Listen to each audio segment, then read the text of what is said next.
Sinodalidad en la historia de la Iglesia latinoamericana. Progreso de la sinodalidad en la historia de la Iglesia latinoamericana. El capítulo primero del documento, La sinodalidad en la vida y en la misión de la Iglesia, se propone responder a la exigencia de profundizar el significado teológico de la sinodalidad. Se remonta a los datos normativos que se encuentran en la Sagrada Escritura y en la tradición, para poner en plena luz el enraizamiento de la figura sinodal de la Iglesia en el desarrollo histórico de la revelación, y para evidenciar las connotaciones fundamentales y los específicos criterios teológicos que definen el concepto y regulan la práctica. El kairos de la sinodalidad. En la literatura teológica, canónica y pastoral de las últimas décadas, el neologismo sinodalidad describe una dimensión constitutiva de la Iglesia, o simplemente una Iglesia sinodal. El concepto de sinodalidad se refiere a la corresponsabilidad y a la participación de todo el pueblo de Dios en la vida y la misión de la Iglesia. Novedad en la línea del Vaticano II. Aunque el término y el concepto de sinodalidad no se encuentren explícitamente en la enseñanza del Concilio Vaticano II, se puede afirmar que la instancia de la sinodalidad se encuentra en el corazón de la obra de renovación promovida por él. El impulso para llevar a cabo una pertinente figura sinodal de Iglesia, aunque sea ampliamente compartido y haya experimentado formas positivas de actuación, requiere principios teológicos claros y orientaciones pastorales incisivas. La sinodalidad expresa la figura de Iglesia que brota del Evangelio de Jesús y que hoy está llamada a encarnarse en la historia en creativa fidelidad a la tradición, lo dice el Papa Francisco. En conformidad con la enseñanza de la Lumen Gentium, el Papa Francisco destaca en particular que la sinodalidad nos ofrece el marco interpretativo más adecuado para comprender el mismo ministerio jerárquico, y que sobre la base de la doctrina del sensus fidei fidelium, del sentido de la fe de los fieles, todos los miembros de la Iglesia son sujetos activos de la evangelización. Se sigue de esto que la puesta en acción de una Iglesia sinodal es el presupuesto indispensable para un nuevo impulso misionero que involucre a todo el pueblo de Dios. Además, la sinodalidad está en el corazón del compromiso ecuménico de los cristianos, porque representa una invitación a recorrer juntos el camino hacia la comunión plena, y porque ofrece, correctamente entendida, una comprensión y una experiencia de la Iglesia en la que pueden encontrar lugar las legítimas diversidades en la lógica de un recíproco intercambio de dones a la luz de la verdad. Contextualización. El desarrollo de la praxis sinodal en el segundo milenio.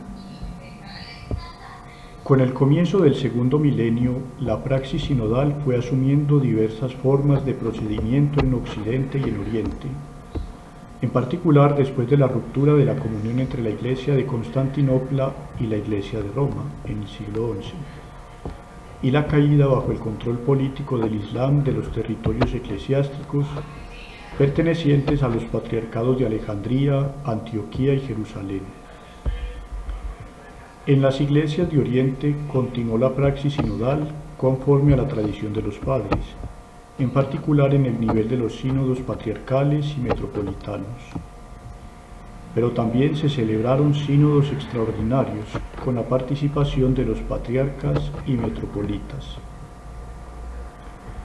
En Constantinopla se consolidó la actividad de un sínodo permanente, conocido desde el siglo IV, también en Alejandría y Antioquía, con asambleas regulares para examinar las cuestiones litúrgicas, canónicas y prácticas, y con diversas formas de procedimiento durante el periodo bizantino. y después de 1454, en el periodo otomano, en las iglesias ortodoxas, la praxis del sínodo permanente continúa viva hasta la actualidad.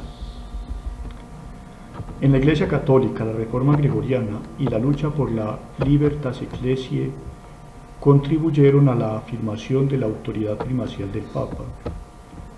Si por una parte se liberó a los obispos de la subordinación al emperador, por otra, si no era bien entendida, introducía el peligro de debilitar la conciencia de las iglesias locales.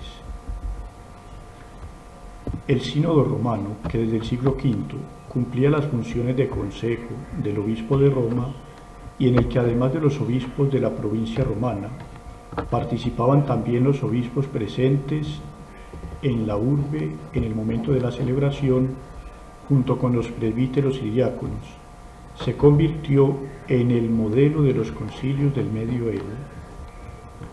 Estos, presididos por el Papa o su legado, no eran asambleas exclusivamente de obispos y eclesiásticos, sino expresiones de la Christianitas occidental, en las que junto con las autoridades eclesiásticas, obispos, abades y superiores de las órdenes religiosas, tomaban parte con roles diversos también las autoridades civiles, representantes del emperador, de los reyes y de grandes dignatarios, y peritos teólogos y canonistas. En el nivel de las iglesias locales, también a partir de la amplia praxis sinodal ejercida en el periodo romano de Occidente, instaurado por Carlomagno, los sínodos perdieron su carácter exclusivamente eclesial y asumieron la forma de sínodos regionales o nacionales, en el que participaban los obispos y otras autoridades eclesiásticas bajo la presidencia del rey. En el transcurso del medioevo no faltaron ejemplos de revitalización de la praxis sinodal en el sentido más amplio del término. Por ejemplo, lo realizado por los monjes de Cluny.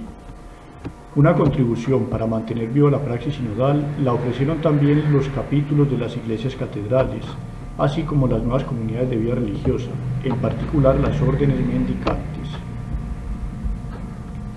Un caso singular se produjo al final del medioevo, con ocasión del cisma de Occidente, 1378 a 1417, con la simultánea presencia de dos y después hasta tres pretendientes al título papal. La solución de esta intrincada cuestión se produjo en el Concilio de Constanza, mediante la aplicación del derecho eclesiástico de emergencia previsto por los canonistas medievales, procediendo a la elección del Papa legítimo.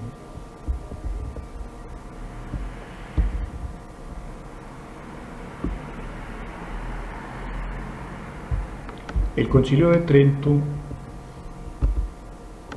es el primer concilio de la modernidad que se distingue por algunas características. Ya no tiene la figura de un concilio de la Christianitas como en el medioevo. Ahora se privilegia la participación de los obispos junto a los superiores de las órdenes religiosas y de las congregaciones monásticas, mientras que los legados de los príncipes, aunque participan de las sesiones, no tienen derecho al voto. El concilio estableció la norma de que se celebraran sínodos diocesanos cada año y provinciales cada 3 años, para contribuir a la transmisión del impulso de la reforma tridentina a toda la Iglesia. Ejemplo y modelo fue la actuación de San Carlos Borromeo, arzobispo de Milán, que durante su ministerio convocó 5 sínodos provinciales y 11 diocesanos. Análoga iniciativa fue emprendida en América por Santo Toribio de Mogrovejo, obispo de Lima, que convocó 3 concilios provinciales y 13 sínodos diocesanos, a los que se agregan los 3 concilios provinciales en México en el mismo siglo.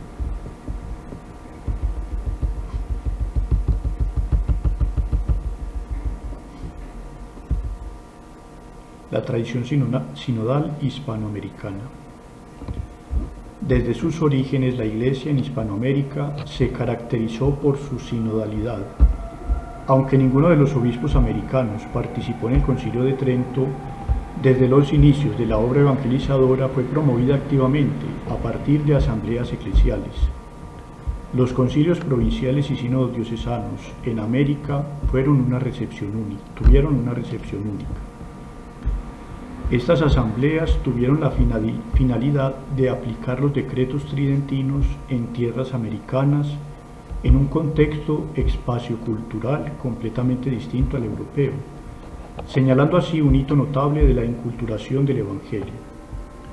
No solo se celebraron entre los siglos XVI y XVIII más de 20 concilios provinciales, entre ellos los más famosos por su obra pastoral, el Tercer Concilio de Lima, promovido por Santo Toribio de Mogrovejo, o el Tercer Concilio de México, por Moya de Contreras, sino también innumerables diocesanos, unos 57, solo entre 1539 y 1639, entre los que se destacan los 16 sínodos diocesanos de Santo Toribio, al estilo de San Carlos Borromeo en Milán, y los primeros en territorio rioplatense celebrados en la diócesis de Tucumán, Santiago del Estero, 1597, 1606 y 1607.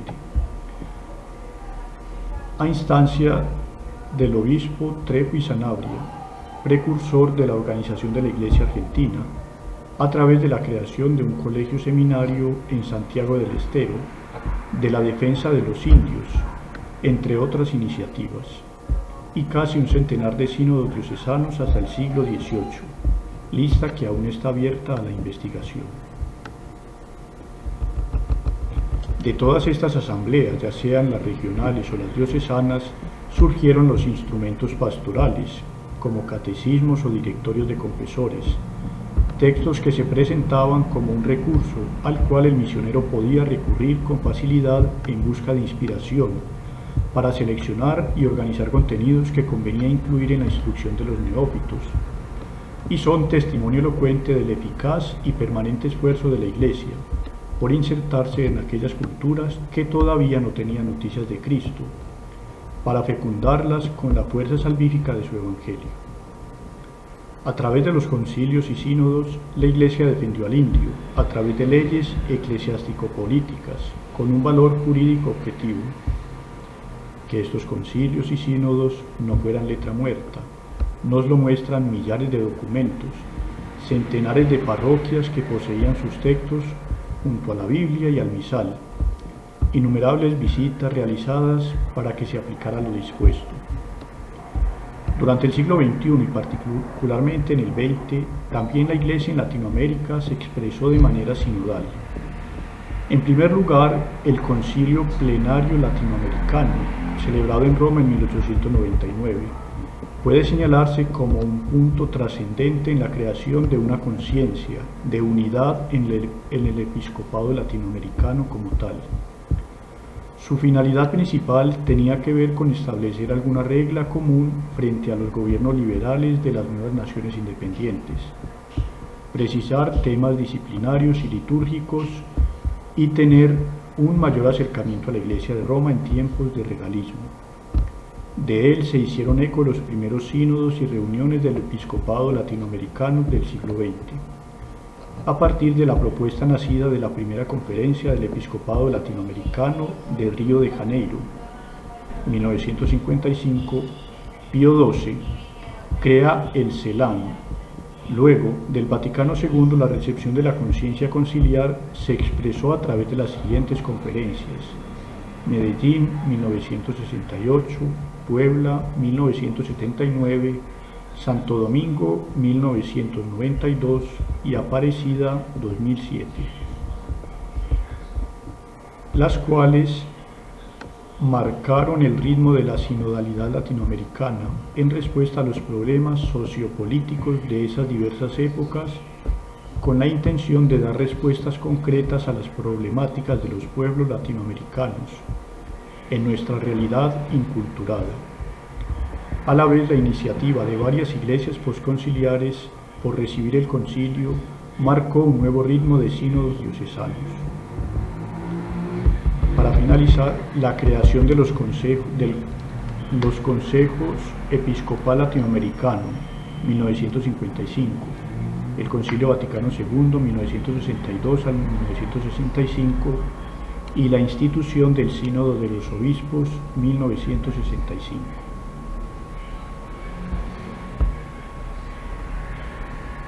que tuvo varios lugares de influencia, como ha sucedido con el crecimiento de Estados Unidos y Rusia, así como posteriormente de otros países de África, Asia o Latinoamérica.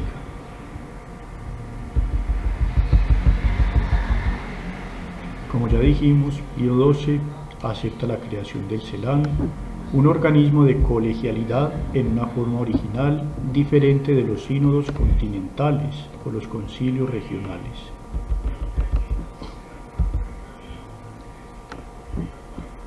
A partir de la llegada de Francisco en el 2013 a la Iglesia de Roma, la sinodalidad se muestra como un medio eficaz para atender a los problemas concretos de la labor pastoral en su aquí y ahora. Los temas de la evangelización, la familia, los jóvenes o el ecosistema están en el centro de sus preocupaciones, y gran parte de su magisterio se origina principalmente a partir de las deliberaciones surgidas de los sínodos de los obispos. De esta forma, no solo expresa una forma sinodal en la búsqueda de soluciones a los problemas de toda la Iglesia, sino que promueve una reforma sinodal en todos los niveles.